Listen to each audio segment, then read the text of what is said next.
Bonsoir à tous et bienvenue dans 100% rugby du lundi au jeudi de 18h à 19h. Autour de la table, ce soir, Yann Blanchard, community manager de l'Aviron Bayonnais, et Yves Tussaud, le rédacteur en chef de France Bleu Pays Basque. Bonsoir messieurs. Bonsoir Lucas. Bonsoir. Au sommaire ce soir, à 5 jours d'un référendum décisif au sommet de la Fédération française de rugby pour valider ou non la désignation de Patrick Buisson au poste de président délégué. C'est le nom proposé par Bernard Laporte à la suite de sa mise en retrait. Eh bien, Patrick Buisson est l'invité exceptionnel de 100% rugby sur France Bleu Pays Basque. Bonsoir Patrick Buisson.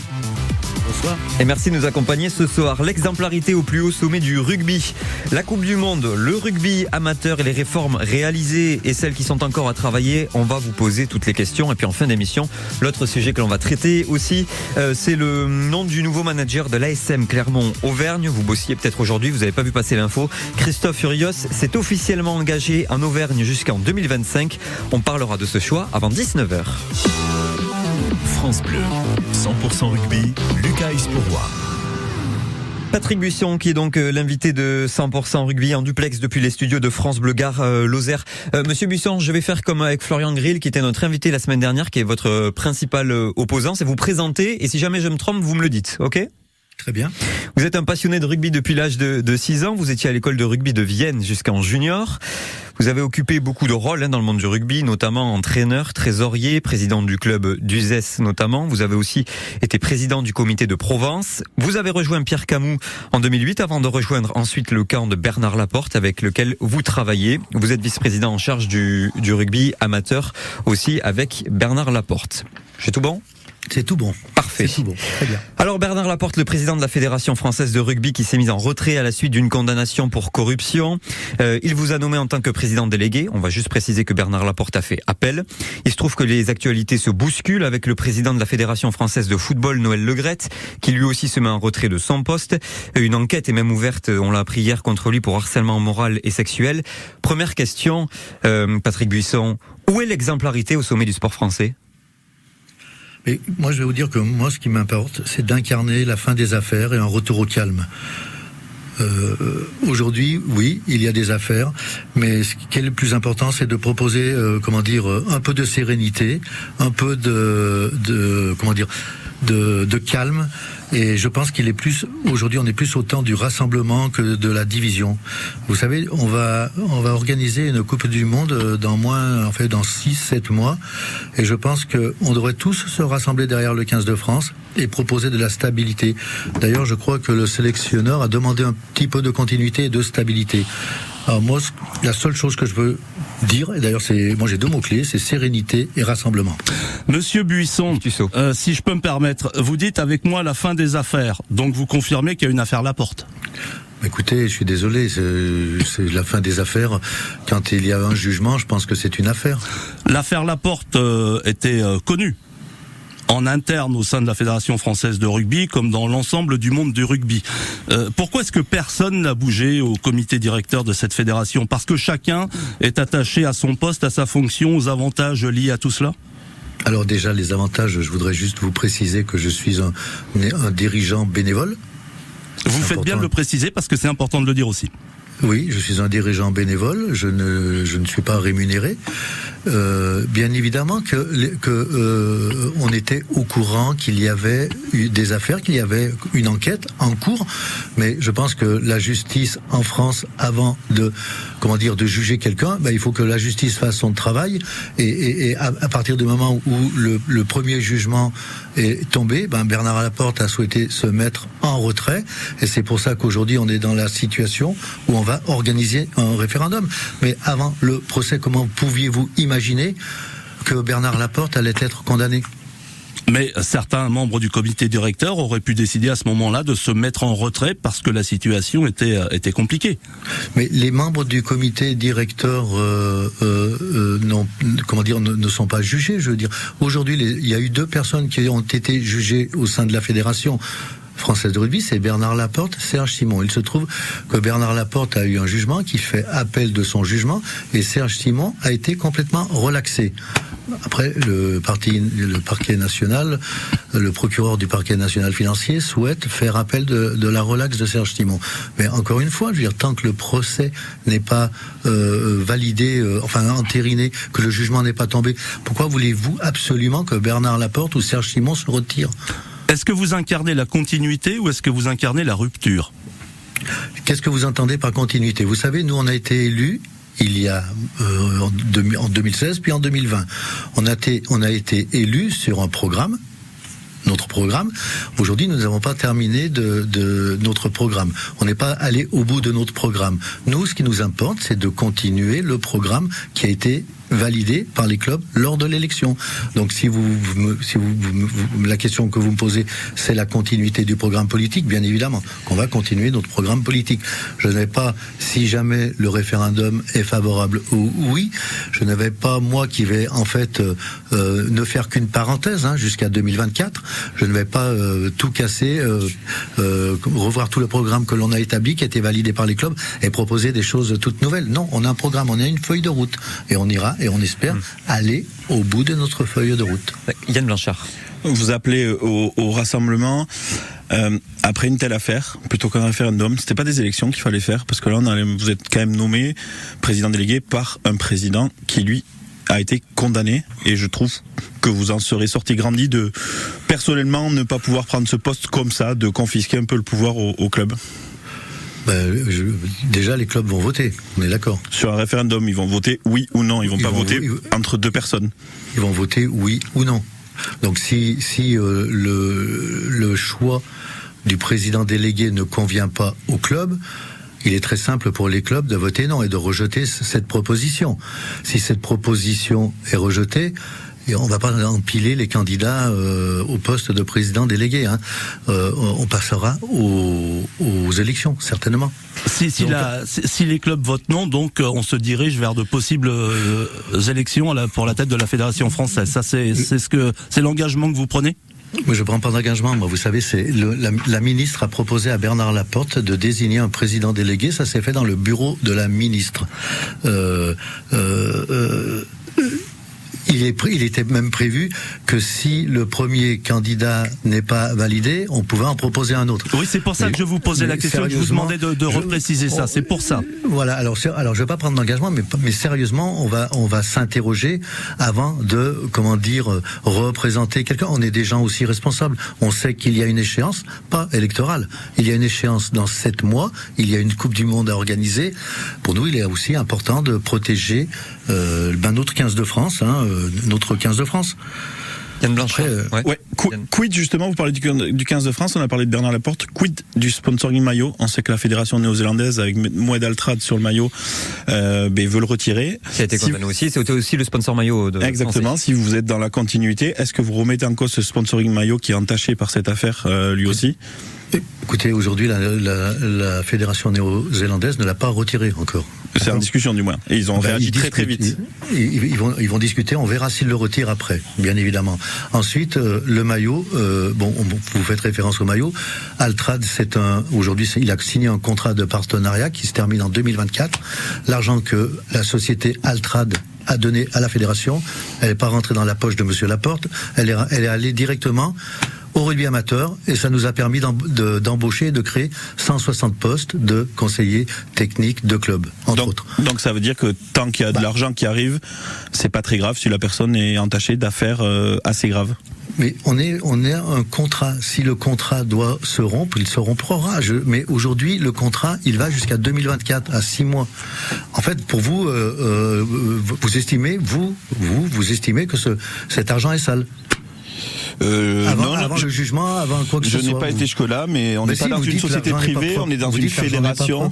On est dans une fédération, on est représenté un maillot, et je trouve que, vu les condamnations du sponsoring principal maillot, oui, c'est pas très joli d'avoir ça sur le maillot pour une Coupe du Monde. C'est votre point de vue. Le point de vue de Yann Blanchard. On va revenir à l'actualité avec vous, Patrick Buisson. Ce qui arrive dans 5 jours, c'est ce référendum qui aura lieu de lundi à jeudi prochain, ouvert au club pour dire si oui ou non il souhaite que vous preniez la suite de Bernard Laporte comme président de la Fédération française de rugby. Vous n'avez pas peur que ce référendum se transforme en oui-non, mais c'est plus oui, on continue avec l'équipe de Bernard Laporte, plutôt, en fait c'est plus un oui-non Bernard Laporte qu'un oui-non vous à la tête de la Fédé? Aujourd'hui, la question elle est simple. Soit on valide un président délégué. Bien évidemment, Bernard Laporte est en retrait. Il est toujours président de la Fédération française de rugby. Il s'est mis en retrait, mais par contre, il ne doit avoir aucune prérogative. Il ne pourra pas décider de quoi que ce soit au niveau de la Fédération française de rugby. Si on veut légitimer le choix du président délégué, il faut que le président délégué assume son rôle de président délégué. Vous savez, moi, en fait, je suis un homme d'action. Je veux dire, normalement, je suis pas un grand communicant. D'ailleurs, vous devez vous en apercevoir. Mais moi, ce qui m'importe, c'est le rugby. Je suis un homme d'engagement. Ça fait 15 ans que je suis au service des clubs au niveau de la fédération. Les clubs, ils ont voté pour des statuts. C'est les statuts qui décident des règles. Ils ont décidé que le président pouvait désigner un président délégué et ils seront en situation de l'approuver la semaine prochaine ou ne pas l'approuver. J'entends. Mais est-ce que, là, parce que vous faites une mini-campagne par rapport à ce référendum, est-ce que vous essayez quand même de vous détacher cette étiquette Laporte? Et si oui, comment est-ce que vous le faites? Alors, premièrement, je ne fais pas une mini-campagne parce qu'en fait, je n'ai pas parlé. Le premier article qui est sorti sur moi... non, je ne vais pas dans les clubs. Moi, je vais dans les clubs. J'ai fait un séminaire justement dans le sud-ouest où on était avec la direction des compétitions pour travailler sur le projet de calendrier de la saison prochaine parce que, comme vous le savez, il va être impacté par la Coupe du Monde. J'étais dans le club de Tyros. Le club de Tyros, je suis chez un ami qui s'appelle Christian Laclos. C'est mon ami Christian Laclos. Donc, il fallait bien qu'on aille dans un club. Après, moi, je vais pas dans les clubs. Je n'ai pas parlé. Le premier article qui est sorti sur moi, c'est lundi sur Midi Olympique. Je n'appelle pas les clubs. Je fais confiance. Moi, je pense que le bilan de notre mandature et du travail que l'on a fait, parce qu'on a un bilan quand même depuis 2016, ça on ne peut pas le nier. Et on va en parler. Voilà, et on va en parler de vrai, parle pour nous. Puis après, encore une fois, si les clubs décident, souhaitent le non, ça sera le non. Monsieur Buisson, le président du Sénat, Monsieur Larcher, s'est exprimé sur les difficultés que traversent les deux fédérations, que sont la Fédération française de football et la Fédération française de rugby, par rapport au statut des fédérations qui sont sur la base modèle loi 1901 association. Est-ce que selon vous, il faut entamer une réflexion avec le ministère des Sports sur un changement de cadre, un changement de structure ? Aujourd'hui, les fédérations sont régies par la loi de 1901, donc des associations comme vous venez de le préciser, parce que ce sont... D'ailleurs, il y a quand même des partis fiscalisés, ce sont des associations fiscalisées quand même. Ça veut dire qu'il y a du business qui est fait. Rien n'interdit à une association de loi 1901 de faire du business. Après, pour gérer la partie professionnelle, on a à côté de la fédération, on a la Ligue nationale de rugby. Après, si on doit revoir le statut, ça veut dire quoi? Revoir les personnes qui sont, élus, qui sont donc des bénévoles, ou on veut remettre en cause ou en question les salariés de la fédération. En parenthèse, il y a 200 salariés à la Fédération française de rugby qui font un travail remarquable, et je pense qu'il y a beaucoup de compétences parmi ces salariés, puisque régulièrement ils sont sollicités par d'autres fédérations. Donc l'argument du président du Sénat était de dire qu'il y a dans ces fédérations, vous en avez parlé, des transactions financières, il y a beaucoup d'argent qui circule, et il se posait la question de savoir si le modèle actuel était le modèle le plus pertinent pour encadrer le travail d'une fédération. Il faut que les gens qui sont compétents sur ce sujet réfléchissent, analysent, vérifient ce qui pourrait être proposé, et s'il y a des solutions meilleures pour encadrer, comme vous dites, les fédérations, pourquoi pas. Mais moi, aujourd'hui, on est dans une fédération avec un certain statut juridique. On n'est pas les seuls, le tennis, le foot. Les grandes fédérations, oui, sont sur le même statut, oui. On est tous sur le même statut. Après, aujourd'hui, il se trouve qu'il y a deux fédérations on ne va pas le nier, font l'actualité, que ce soit le foot ou le rugby. Alors, est-ce qu'on doit remettre en question tous ces statuts par rapport à ce qui se passe aujourd'hui? Parce qu'il n'y a pas vraiment de problème d'argent. Monsieur Laporte n'a pris aucun centime à la Fédération française de rugby. Non, on est bien d'accord là-dessus. C'était une déclaration plus générale de la part du président du Sénat sur le fonctionnement, relation avec le ministère, etc., etc. Enfin, permettez-moi, le président du Sénat, si c'est son souci, il faut qu'il se penche sur ce dossier et qu'il travaille, puisque ce sont des gens très, très, très intelligents, nos hommes politiques, qu'ils travaillent, qu'ils vérifient, qu'ils mettent des spécialistes autour de ce sujet, et bien évidemment que les fédérations suivront les propositions et les décisions de nos hommes politiques, puisque en plus on dépend complètement de la politique, puisqu'on a des délégations de services publics. Aujourd'hui, la ministre des Sports, d'ailleurs, qui fait un énorme travail, puisqu'elle travaille elle est au plus près des fédérations, est très prégnante. Donc c'est son métier, elle le fait bien. Donc si demain il y a un autre statut juridique qui doit être mis en place, on suivra, nous, bien évidemment. La ministre a fait preuve de caractère lors de ses prises d'intervention concernant la Fédé de football ou la Fédération française de rugby. Elle a posé le cadre quand même. Elle a fait son rôle de ministre. Elle a estimé que dans ces fédérations, il fallait qu'elle fasse de l'intervention. Elle l'a fait. Et c'est très bien, c'est son rôle. Une question de Yann Blanchard pour Patrick Buisson, l'invité de 100% rugby sur France Bleu Pays Basque. C'est surtout la justice qu'il a estimé dans un premier temps. Oui, est-ce que vous, personnellement, après un tel scandale au niveau national, mais même international, puisque Bernard Laporte a dû être en retrait aussi de World Rugby, est-ce que vous pensez réellement, au fond de vous, que les clubs peuvent dire oui à votre nomination en tant que président délégué? Moi, je ne pense rien. Je veux dire, j'ai accepté. C'était pas moi normalement qui était désigné comme président délégué. Il se trouve que aujourd'hui, j'occupe la fonction de vice-président en charge du rugby amateur. J'échange beaucoup avec les clubs au quotidien ou par visio, par téléphone. Ils viennent à Marcoussis. Beaucoup de personnes m'ont sollicité pour que j'accepte cette proposition. Je l'ai acceptée. Pourquoi?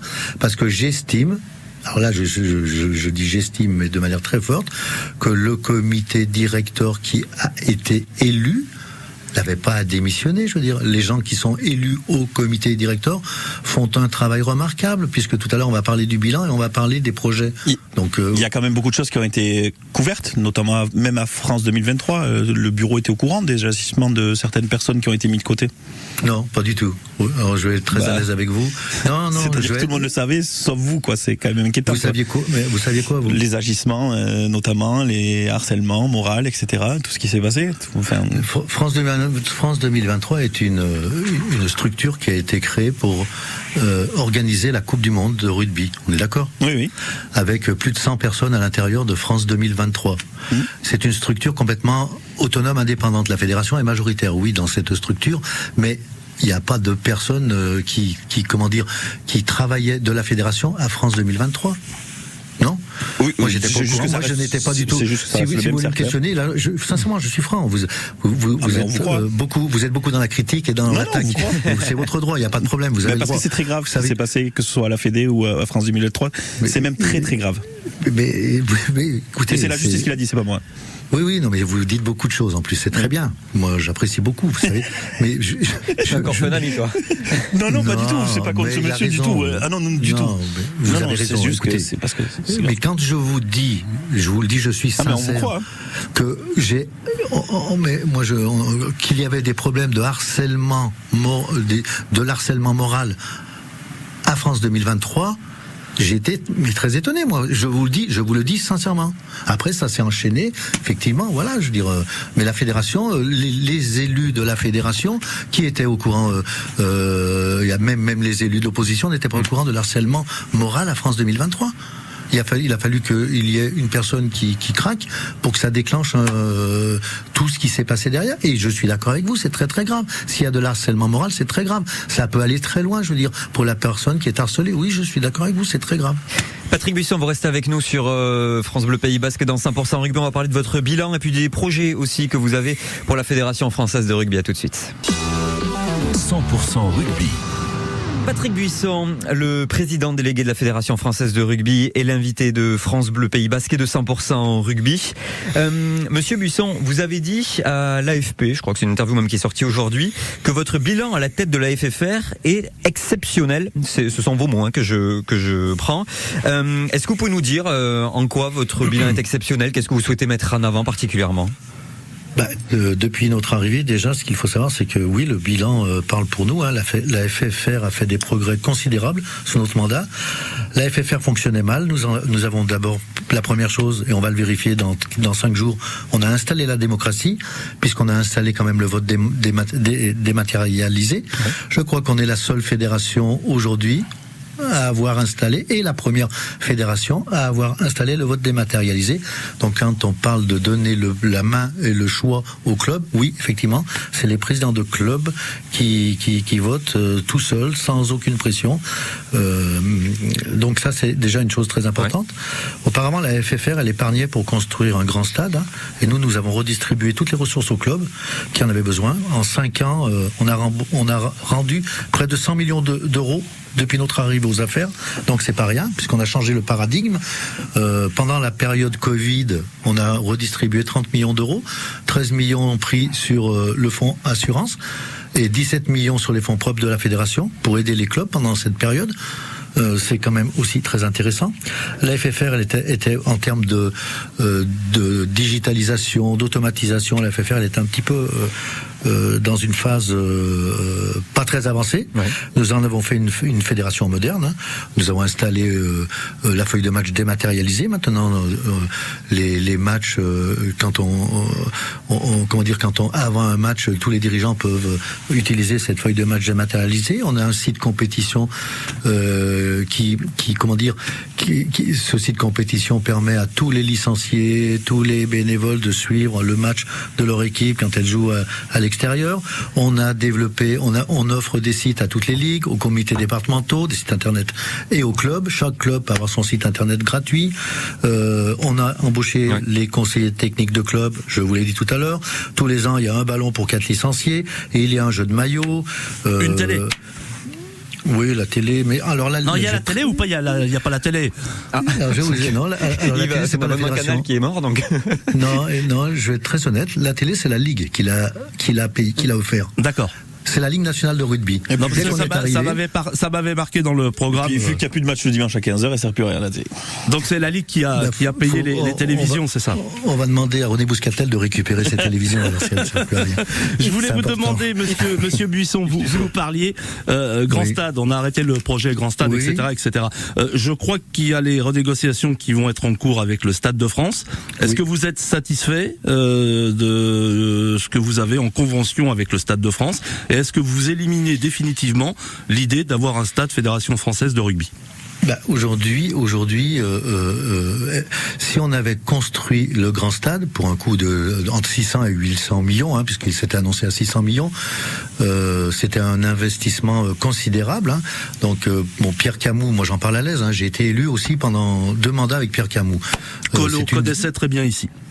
Vous le savez. Je le sais, et je comprends des fois votre agacement d'ailleurs. Donc c'était un projet sur le fond qui pouvait être intéressant, parce que si on fait une référence par rapport aux autres nations du rugby, aujourd'hui elles sont quasiment toutes propriétaires de leur stade. On est tout à fait d'accord.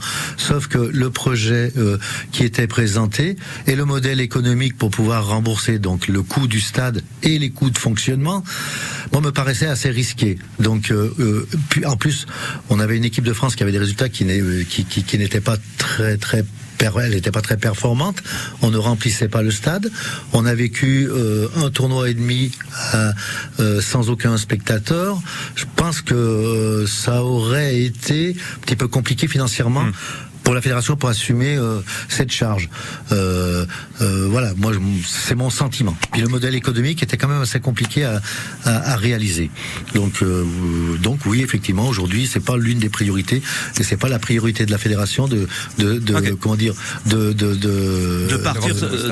partir sur ce type de projet. Une question de Yann Blanchard à Patrick Buisson. Oui, parce que je vais parler d'un domaine qu'il connaît parfaitement, c'est le rugby amateur. Vous avez dit il y a eu beaucoup de redistribution, vous avez parlé de chiffres, et c'est vrai que les chiffres sont importants, mais il y a d'autres chiffres qui sont importants, c'est le nombre de licenciés, le nombre d'arbitres, le sport à l'école qui était un grand pilier aussi des deux programmes de Bernard Laporte, et là-dessus par contre on régresse. Le sport à l'école, le rugby du moins dans les écoles, il n'y en a pas beaucoup plus, si ce n'est des clubs qui se débrouillent à y rentrer dans des écoles. Des arbitres, il y en a toujours moins. Comment peut-on parler de bilan exceptionnel quand on a tout ça quand même qui est dans le rouge ? Alors je vais vous parler des licenciés, contrairement à ce que vous dites et contrairement à ce que certains annoncent, on enregistre des hausses de licenciés dans toutes les catégories d'âge, que ce soit chez les filles ou chez les garçons. On va allègrement dépasser les 300 000 licenciés cette année. Toujours en termes de licenciés, comme vous le savez, puisque vous avez certainement vécu peut-être aussi la Coupe du Monde de 2007, chaque fois qu'il y a ce type d'événement qui se déroule, on estime à 25-30% d'arrivée des licenciés. Après, le gros problème, c'est comment fidéliser ces licenciés. Puisqu'en 2007, on avait enregistré à peu près ce pourcentage au niveau de l'évolution du nombre de licenciés, mais au fil des ans, on les a reperdus. Donc aujourd'hui, oui, on a créé une commission jeune et qui s'interroge. Dans cette commission jeune, il n'y a pas que des dirigeants de 40, 50, 60 ou 70 ans. Il y a aussi des jeunes et qui s'interrogent. Et c'est un groupe de travail pour savoir qu'est-ce qui correspond et quelle est l'offre de pratique qui peut convenir le mieux pour certaines catégories de jeunes licenciés. Un jeune qui joue par exemple à Bayonne en Crabos, lui il se pose pas de questions, lui ou en Alain-Mercerie, lui il se pose pas de questions, il veut jouer en Crabos, il veut jouer en Alain-Mercerie. Celui qui joue en National U16 ou U18, pareil, il a envie d'aller jouer plus haut, il joue. Après on a tous ces jeunes qui jouent en U16 et U19 dans les compétitions régionales. Ces jeunes-là, on a du mal à les fidéliser. Alors peut-être que les championnats sont mal faits, l'offre de pratique n'est peut-être pas adaptée, et c'est tous ces travaux que cette commission est en train de mener. À l'intérieur, bien évidemment, il y a la direction technique nationale, il y a tous les cadres techniques, les cadres sportifs, et oui, il faudra trouver les moyens pour fidéliser cet apport de licenciés. Donc par contre, aujourd'hui, on enregistre une augmentation de licenciés. Après les arbitres, oui, on enregistre.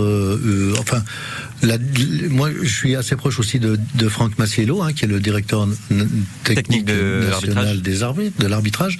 Aujourd'hui, c'est pareil, avec la charte de l'arbitrage, qui n'est pas du fait de notre mandature. Elle a été mise en place sous l'ancienne mandature. La charte de l'arbitrage impose des contraintes et des obligations au club pour fournir un certain nombre d'arbitres en fonction de la division dans laquelle on opère. Donc voilà. Après, on est en train de développer et d'aider les clubs pour développer des écoles d'arbitrage, parce que bien évidemment que sans arbitre on va avoir du mal. C'est compliqué de jouer au rugby sans arbitre, en effet. Et c'est un arbitre qui en parle. Il nous reste assez peu de temps. Juste une dernière question. Je parlais du local ici, quand on voit un club comme Sarre qui s'en va jouer dans le championnat basque de l'autre côté de la frontière, parce que avec le nouveau redécoupage, les déplacements sont beaucoup trop longs pour eux. Il y a avec ce nouveau découpage des régions, il y a des coupes de territoire qui ont disparu. Est-ce que c'était pas ça le rugby amateur ? Alors, vous savez, dans la réforme des compétitions que j'ai souhaité mettre en place, justement, au niveau des régions, des compétitions régionales, j'ai souhaité justement supprimer des niveaux, puisque de 6 on est passé à 3. C'était justement pour pouvoir proposer beaucoup plus de clubs dans un niveau et proposer de la proximité. Un peu plus de proximité, parce que plus il y a de clubs, normalement, plus il y a de proximité. Alors après, le problème de ça, je connais un petit peu le Pays Basque, c'est vrai que c'est vraiment dans la montagne, là, dans le Pays Basque. Je sais pas comment est fabriquée la compétition régionale 2, 3 ou 1, je sais pas à quel niveau ils évoluaient, ça, mais là, je veux pas me défausser, mais nous n'avons pas la main sur l'élaboration des poules au niveau des régions, au niveau des ligues. On n'a pas la main. Mais c'est malheureux qu'un club, quitte Parce que la redécoupage des ligues, là, avant, on avait des comités territoriaux. Il y avait un certain nombre de clubs dans le comité Béarn et dans le comité Basque et le comité des Landes. On était d'accord. Ces clubs n'ont pas disparu, que je sache. Non, mais est-ce qu'il n'est pas plus souhaitable pour les clubs d'avoir un Ustaritz Uri dans une finale qu'un Ustaritz contre un club de La Rochelle lors d'une finale où des supporters ne se déplaceront pas? Oui, à ce niveau peut-être, mais ça m'étonne que La Rochelle joue à ce niveau quand même. Non, mais non, excusez-moi, mais depuis le temps que... Depuis le temps... À zéro. Il t'attendait. C'est jaune, ça, normalement. On carton jaune, mais ça va. Yann Blanchard battu. C'est ça. Patrick Buisson, il nous reste quelques instants dans 100% rugby sur France Bleu Pays Basque. On va juste enchaîner et terminer avec le 15 de France, Yves Tussaud, rédacteur en chef de France Bleu Pays Basque. Qui prépare le tournoi à destination. Ils vont arriver à Cap-Breton très prochainement. Bon, le tournoi, je sais pas si tout le monde est focus dessus, mais la perspective, c'est septembre, c'est la Coupe du Monde de rugby. Patrick Buisson, on va enfin la gagner, cette Coupe du Monde? Oula, faut demander à Fabien Galtier, ça.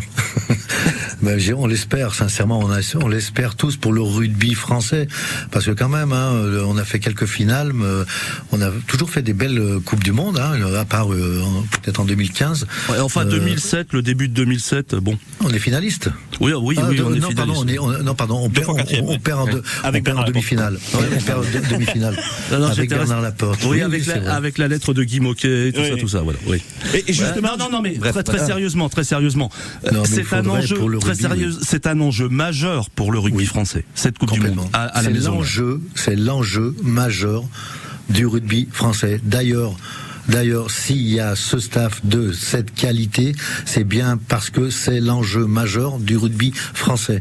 On a quasiment le meilleur staff du monde aujourd'hui. Et est-ce que pour vous, avec ce staff, ces générations, une Coupe du Monde en France, est-ce que tout autre résultat qu'une victoire ou au moins une finale serait un échec?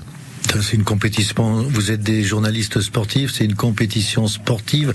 Bien sûr que si on n'accède pas à une finale, ce serait pas un échec. Ce serait une grosse déconvenue. On serait très déçus.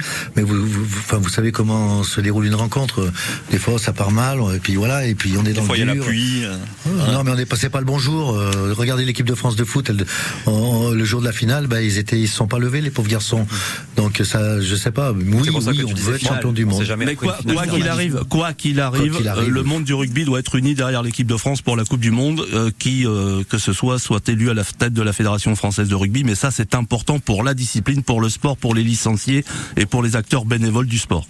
Écoutez, qui que ce soit qui sera élu à la tête de la Fédération française de rugby, le rugby français sera à fond derrière l'équipe de France et les gens qui auront en charge la charge de la Fédération française de rugby. On va pas se faire la guerre toute notre vie. Et puis en plus les clubs, c'est pas ce qu'ils attendent, les clubs. Les clubs, ils veulent jouer, ils veulent passer du bon temps tous les dimanches. Des fois c'est triste parce qu'ils perdent, mais ce qu'ils veulent, c'est jouer et être tranquille. Patrick Buisson, il nous reste 15 secondes, je vous laisse le mot de la fin. Moi, la seule chose que je voudrais dire, c'est qu'aujourd'hui, on a la possibilité de se rassembler, de s'unir derrière certes, ma candidature en tant que président délégué pour stopper les affaires et vivre un beau tournoi et une belle Coupe du Monde. Le référendum, il sera pour les 1900 clubs et ce sera de lundi à jeudi prochain, jusqu'à jeudi midi. Le résultat, vous savez quand il va tomber ? Je pense qu'il va tomber le 26 au soir. Jeudi soir. On en parlera évidemment dans 100% rugby. Merci de nous avoir accompagnés, Patrick Buisson, ce soir. Merci. Et on vous accueillera avec plaisir dans nos studios si vous êtes élu à la tête de la Fédération française de rugby. Merci. Et même battu. Merci beaucoup. Même battu pour parler rugby. Pour parler rugby, tout le monde est bienvenu. Merci. On remercie aussi France Bleu Gard Lozère qui vous a accompagné et qui vous a accueilli pour ce duplex. Dans un instant, on discute avec Yann notamment de l'arrivée de Christophe Urios à Clermont. Tu l'imagines, t'as payé des merveilles avec Yann Blanchard à la porte. Pas fou, tu redescends sur. Avec Yves Tussaud aussi qui nous accompagne. Là, il y a un pays des merveilles. Yves Tussaud, le rédacteur en chef de France Bleu Pays Basque. Et oui, c'est le patron. CDI augmenté. Et oui, tout ça. Avant de parler de Christophe Urios, le nouveau manager de Clermont, on va donner une info qui est tombée cet après-midi ou ce matin, je sais plus quand vous l'avez annoncé à l'Aviron. C'est l'ouverture de la billetterie aux abonnés pour Bayonne-Pau à Saint-Sébastien. Là, elle est déjà ouverte pour les abonnés. Exactement, priorité abonnés pendant une semaine. Ce matin, on a eu la chance de visiter le stade d'Anoeta ce matin. Et donc pendant une semaine, il y aura une priorité abonnée. Et après, ça sera ouvert à tout le monde à partir de jeudi prochain midi. C'est ça, le 26. C'est ça. Absolument. Ce sera, donc ça c'est pour l'info, on rappelle que ce sera évidemment à Anoeta, à la Real Arena, même pour être très précis. L'autre info du jour qui est tombée du côté de l'Aviron Bayonnais, c'est la condamnation du joueur Pascal Côté. Bonsoir Stéphane Garcia. Bonsoir Lucas, bonsoir à toutes et à tous. On fait le point sur l'info qui est tombée cet après-midi. Effectivement, Pascal Côté comparaissait devant le tribunal de Bayonne, devant le juge. Il a été condamné à 150 € d'amende et 150 € autres, donc euros au titre des dommages et intérêts. Ça fait 300 € au total. Pascal Côté qui était donc convoqué par la justice pour avoir asséné une gifle à une jeune femme lors d'une soirée. C'était le 3 décembre dernier, dans la nuit du 3 au 4 décembre dernier.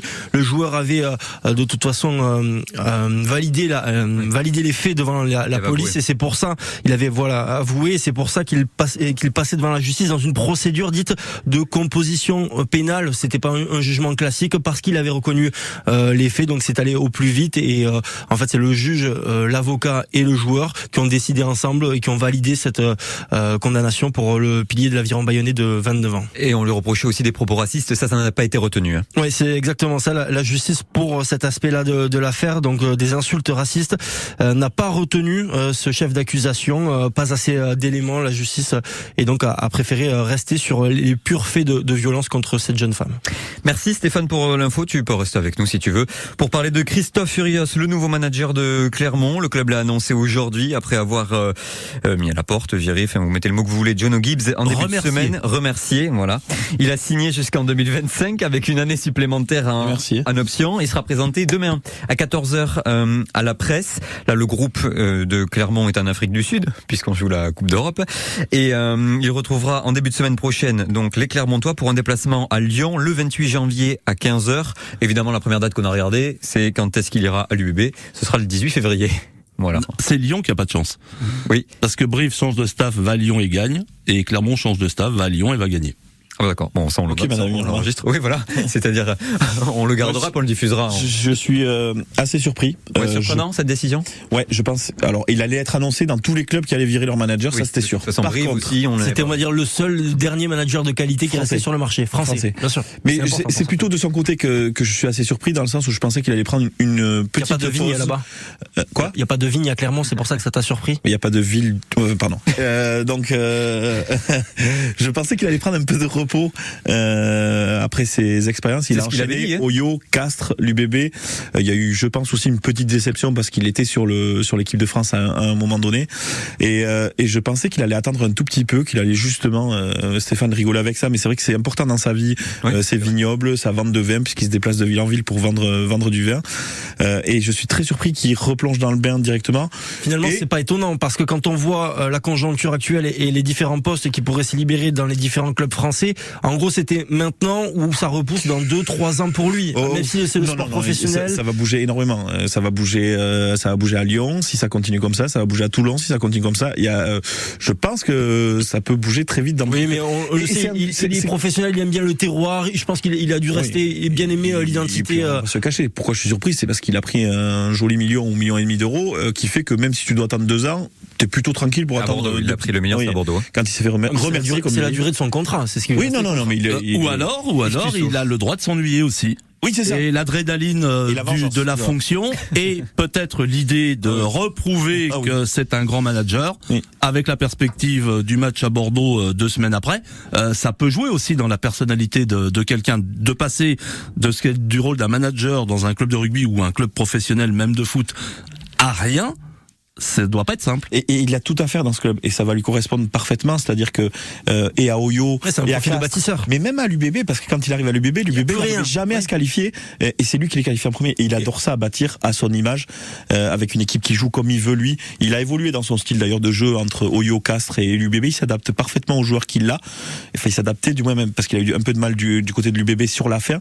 Mais c'est un club qui lui va très bien parce que eux aussi vont tourner une énorme page. Ils perdent énormément de joueurs. ils vont devoir aller chercher beaucoup de monde. Donc Il y a beaucoup de choses à reconstruire, faire, ouais. et il y a opération commando pour la fin de saison qu'il va savoir gérer et faire monter les joueurs au front. Et on sait Kyrgios, c'est une forte personnalité. Ah bon c'est même. non, mais- Ah, qui le fait le mieux? Allez, c'est parti. On est parti, Yann. Oh les gars, je suis à Clermont là.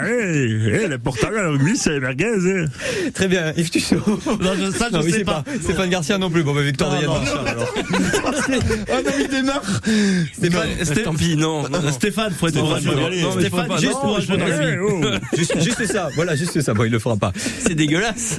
Bon, juste. Bon, c'est pas mal non, quand même. Oui, c'est pas mal. Ah, merci. Bon, juste Christophe Furios qui est une forte personnalité. Est-ce que c'est aussi ce genre de personne qui peut relancer comme ça le club de Clermont qui a besoin, qui a un petit peu la tête, enfin qui a même vraiment la tête sous l'eau? Ça peut aussi avoir un effet immédiat sur les supporters aussi d'avoir un mec comme ça qui arrive. Christophe Furios, c'est quand même mon nom. Ça fait plaisir. Non, ça fait pas plaisir. Non, mais Ah, mais ce tout est qui est gagné, sûr à Clermont, c'est que Christophe Furios qui arrive. Christophe. Ouais, Christophe Cricri. Totoff. Qui arrive, c'est un patron. Enfin, c'est-à-dire que il va arriver, ça va être lui le patron. Et Jean-Marc Guillon, le président, avec John O'Gibbs, peut-être qu'il pensait pouvoir faire des trucs. Avec Christophe Furios, ça va être très simple. C'est, tu me donnes les clés du camion et c'est moi qui conduis, c'est moi qui klaxonne et toi tu restes derrière. À la limite, tu le charges le camion quand je te demanderai de signer un ou deux joueurs. Et je pense que c'est ce qui va arriver parce que vu la situation de Clermont, vu la pression et Jean-Marc Guillon, vu la présidence qu'il est en train de faire actuellement à Clermont, il a nécessairement besoin d'une réaction et de résultats auprès de Clermont parce que là c'est en train de se casser la gueule la SM et c'est triste parce qu'en plus au niveau local tout le monde regarde ce club qui est en train de s'enfoncer. Oui, parce qu'il n'y a rien. Non, forcément, tu le regardes. Et le foot est 8e de Ligue 1. Oui, c'est ça.